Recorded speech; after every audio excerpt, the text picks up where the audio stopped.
Hello, welcome to a new edition of the Right Wing Populist Podcast. I am the Right Wing Populist.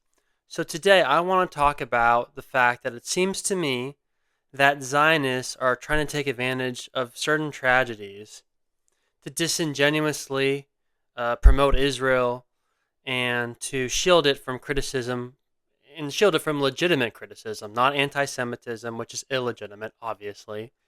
Anti-Semitism is evil. The only reason I want to emphasize that point right now is because I'm going to make some points that might be a little controversial. I don't think they actually are, but these days, if you're critical of Israel just by a little, tiny bit, you'll get labeled like anti-Semitic. You'll be called the next coming of Hitler. You know,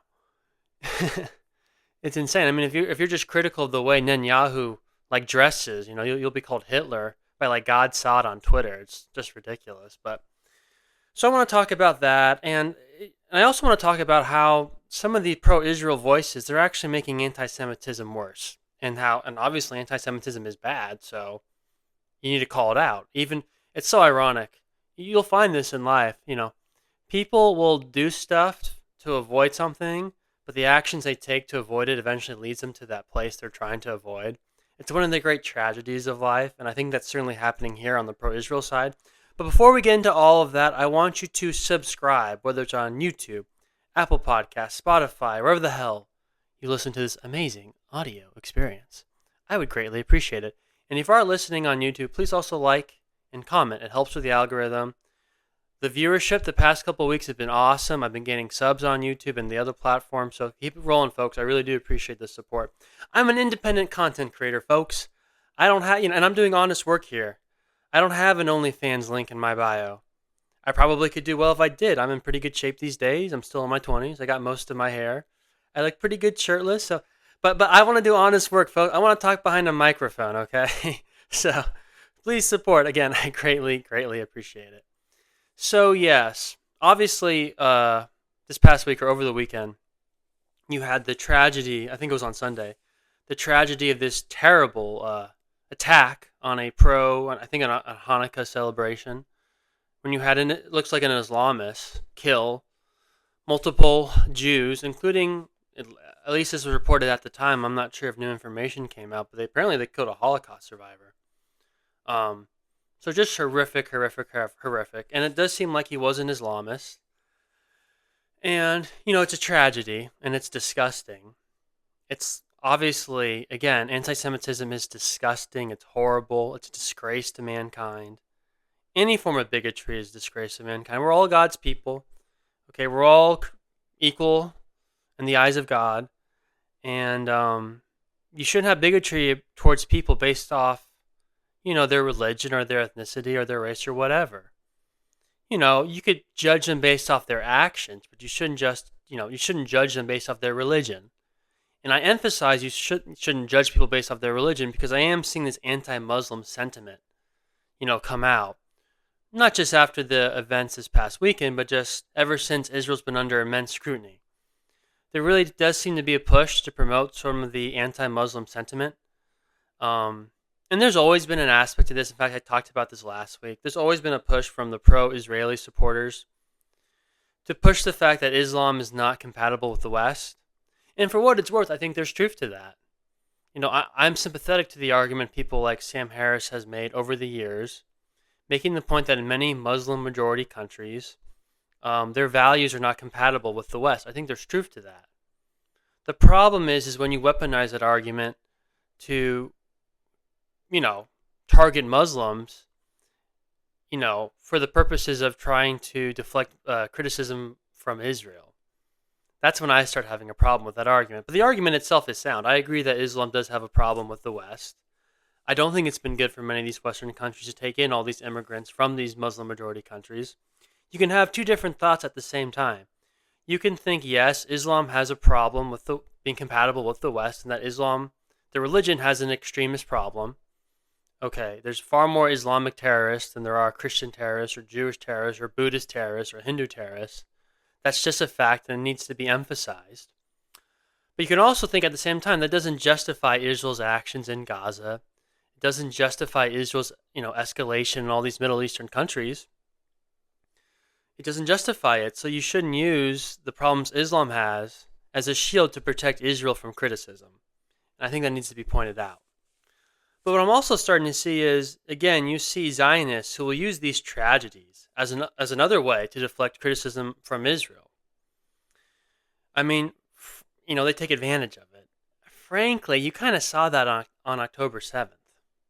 I know this is going to be maybe the controversial part, but let's be honest, Zionists took advantage of the tragedy that was October 7th, and October 7th was a tragedy. Again, I want to emphasize this. It was horrific. I watched some of the videos that were recorded of the attack. Just disgusting. The audio is gruesome. I want to emphasize that October 7th was disgusting, and Hamas should be ashamed of themselves, what they did. Kidnapping innocent people. They didn't even target soldiers. They targeted innocent people at a concert. I mean, what Hamas did on October 7th is unforgivable. I don't care, about the dynamics of Gaza leading up to October 7th. It doesn't justify targeting innocent people. It just doesn't. That's why terrorism is wrong. That's why Hamas is wrong and evil. But let's be honest, after October 7th, the Zionists, the people who want a greater Israel, they used October 7th as a pretext to try to ethnically cleanse Gaza. And because the people in Gaza, the Palestinians, they weren't leaving Gaza, I think that's when Israel decided to basically commit a genocide. And that's what you were having take place in Israel for, 2 years. It was an ethnic cleansing attempt, and I don't think the goal was a genocide, but that was the means. The goal was ethnic cleansing, and the means ended up being genocide because the people in Gaza weren't leaving. That's just the bottom line. And I know that might be controversial. Maybe I shouldn't say that. I know that's maybe a little controversial, but I think it's true. I think that's what the evidence points to. And thankfully, Trump got a ceasefire, although Israel's been violating the ceasefire. And it doesn't seem like the Trump administration is doing much to try to hold Israel to the ceasefire. But for what it's worth, the violence has gone down because of Trump getting involved finally the last couple of months. But you're starting to see this now with this attack in Australia. You're seeing Zionists trying to use this as a way to deflect blame from Israel and to basically, and what's happening is they're conflating anti-Semitism with being anti-Israel. And they're using this attack in Australia to help conflate the two. I mean, Prime Minister Bibi Netanyahu, he made a little YouTube or Twitter video that was in Hebrew, but people have translated it, and it's sort of astonishing that this little country could be so demanding of the West. And I'll read you what he said, or at least part of it. I demand that Western governments do what is necessary to fight anti-Semitism and provide the required safety and security for Jewish communities worldwide. They would be well advised to heed our warnings. I demand action from them now. Okay. Well, number one, when you say heed our warning, like come on, dude, you're a little country. You're in no position to make demands. None of these Western countries support anti-Semitism. Australia doesn't support anti-Semitism. What are you talking about? Who actually supports anti-Semitism that's the head of a major Western country? What are we talking about here? What, you want to censor people? Is that what this is about? I mean, that's my concern. My concern is people are wanting to use these tragedies as a pretext, not necessarily to censor anti-Semitic views, but to censor anti-Israeli views, anti-Israel views. That's what I really mean, not anti-Israeli, but anti-Israel views and anti-Zionist views. That's my concern. And in fact, my concern has been escalated because you recently had the Stop Anti-Semitism founder, Leora Rez, talk at a conference hosted by the Jerusalem Post, which is a pro-Israel shill outlet. I mean, it's ridiculous. And they're one of the worst offenders of conflating anti-Zionism, anti-Israel criticism with anti-Semitism. I mean, the Jerusalem Post is a disgusting outlet. I don't care what anyone says. But she gave a speech, and it was pretty disturbing what she had to say. I'll play it. It's a little bit of a long clip, but I think it's important.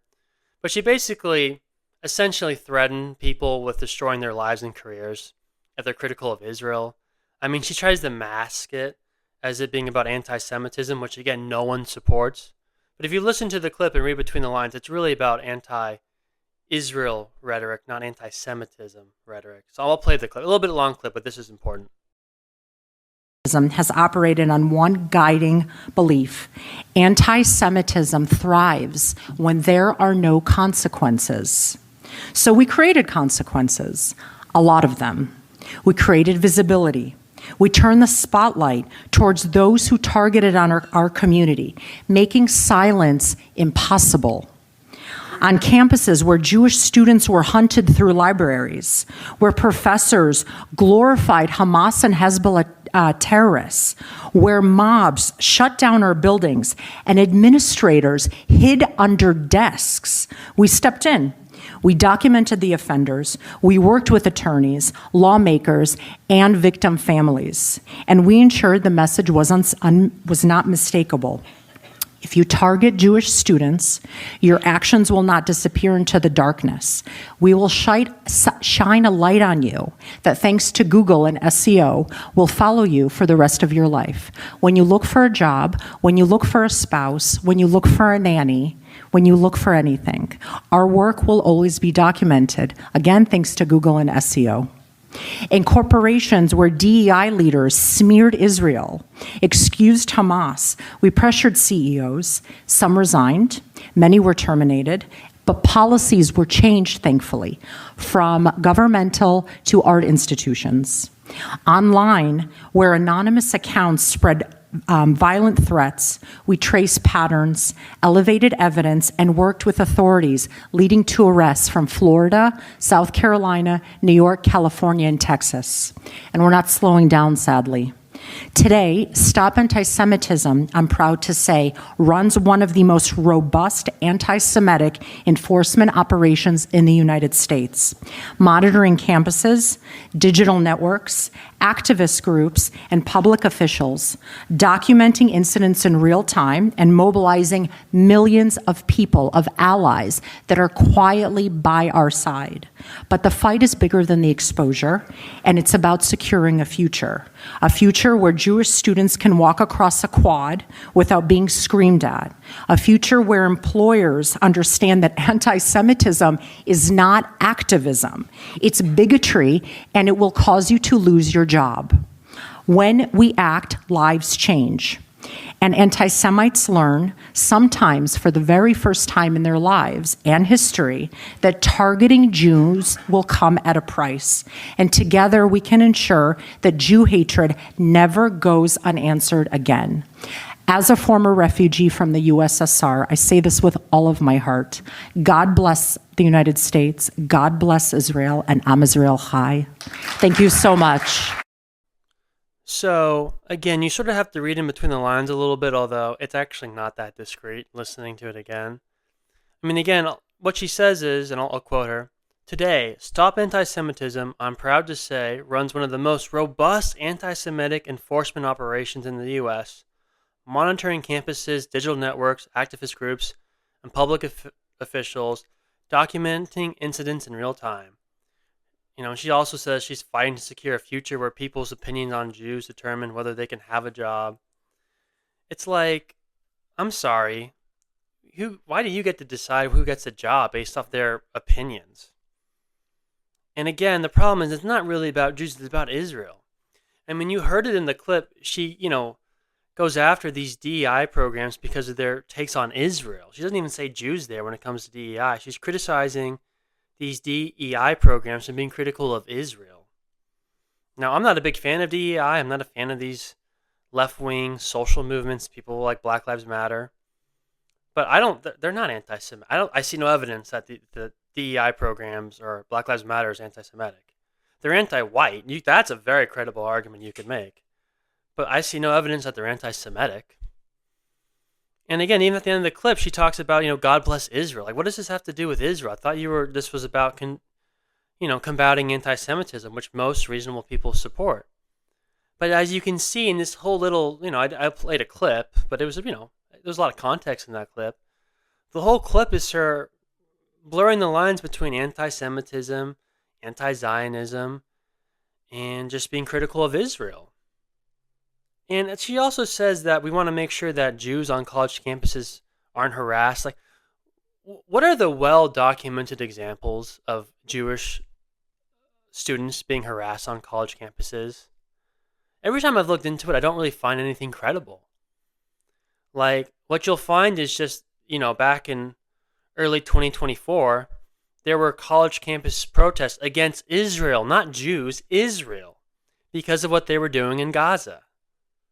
What is it? Where is the proof that there was a bunch of anti-Jew protests, anti-Jew harassment that happened on college campuses? I see none, zero. To the extent there was conflict, it was between people who were pro-Israel and anti-Israel, but not pro-Jew versus anti-Jew. It's not the same thing. Again, it's just a problem that you'll have on the pro-Israeli side, the pro-Israel side, where they will conflate anti-Semitism with being anti-Israel or anti-Zionist. They're not the same thing. Okay, you can be very critical of Israel. You can even be against the concept of Zionism, particularly when it comes to the idea of a greater Israel, which is pretty prevalent in Zionism. That's why they're trying to do all these settlements in the West Bank, Israel, illegal settlements, is because they want a greater Israel. But you can have these different thoughts, but also then understand that anti-Semitism is wrong. You can be against what the state of Israel is doing. You can be against their actions without having any bigotry against Israelis that live in Israel or any bigotry against Jews. It's just like you can be against Iran, you can be against Saudi Arabia, you can be against these Muslim or Persian countries or whatever the hell is the specific ethnicity, but not be bigoted against those ethnicities or not be bigoted against Muslims. Okay, you can have these different thoughts at the same time, but in this little clip I played, this lady who runs this program to stop anti-Semitism, she's conflating the two. And I think it's disingenuous. I think they know what they're doing. They're purposefully doing it because it makes it easier for them not to be criticized because, she's explicitly threatening the fact that if you do criticize Israel, they'll conflate it with being anti-Jew, and then they'll use it against you in your future when you're trying to get employed, trying to get admitted in college. And she even threatens that it'll prevent you from getting a spouse. It's like, what the fuck are we doing here? This makes anti-Semitism worse. Do these people understand that you're making anti-Semitism worse? And it's not only what she's saying. The head of the ADL, this maniac, he, let me see. Hold on, let me get his name real fast. I'm sorry, I'm blanking on his name. Jonathan Greenblatt, that's his name. Jonathan Greenblatt. He's the head of the ADL. And for those who don't know, the ADL, the Anti-Defamation League, it's a terrible, terrible organization. For years, they've conflated being critical, let's say, of affirmative action with being racist. They've called right-wing commentators for years racist who are not. People like Steven Crowder, people like Tucker Carlson. They are a terrible, terrible outlet. And, they've gone up after people like Nick Fuentes, for instance, even though, I'm not the biggest fan of Fuentes, they've gone after him disingenuously.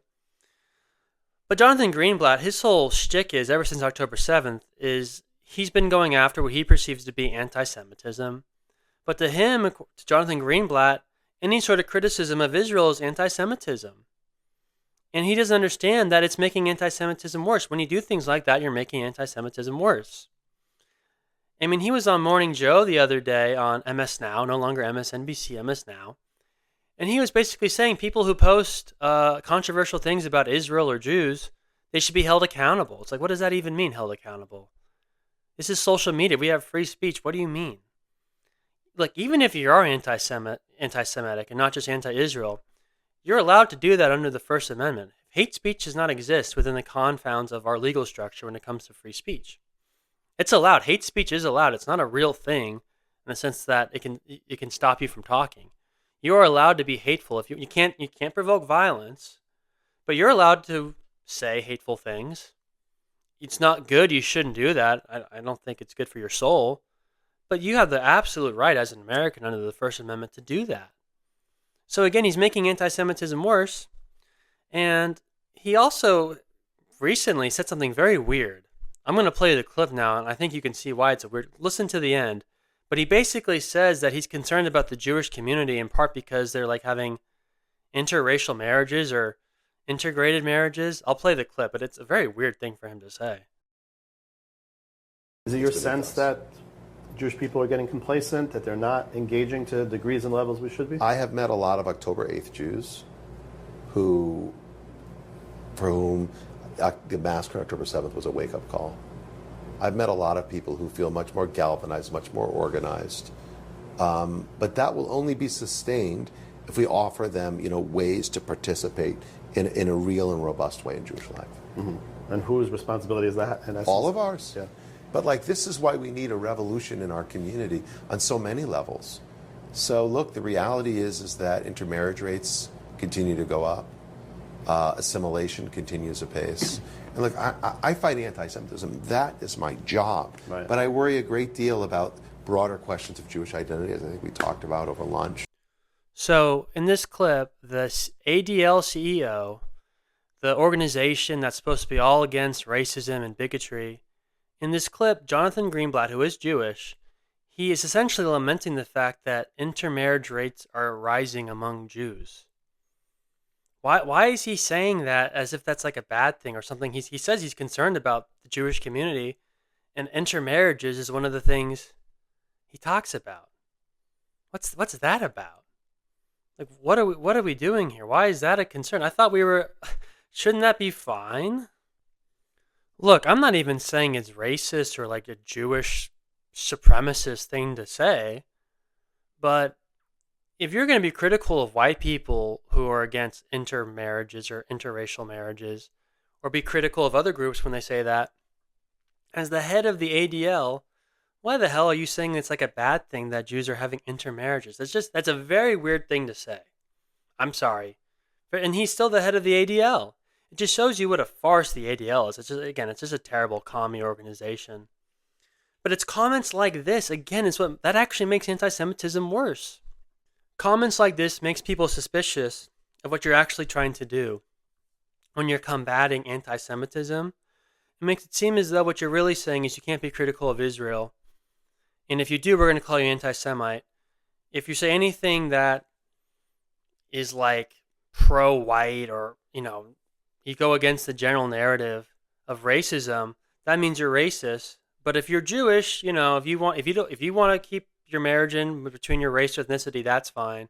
Any other group, you can't do that because it's racist. It's bigoted. It's just, again, I don't know if these people understand that you're making anti-Semitism worse, and it's a shame. And this stuff needs to be called out because, again, anti-Semitism is bad. It's not good, it's bad. So, anyway, it's a shame. It's a shame. And again, I feel for the victims of what happened in Australia this past weekend. For the record, though, I would note, I think the person who grabbed the gun from the terrorist, I think he was also a Muslim, the hero. I think that needs to be emphasized.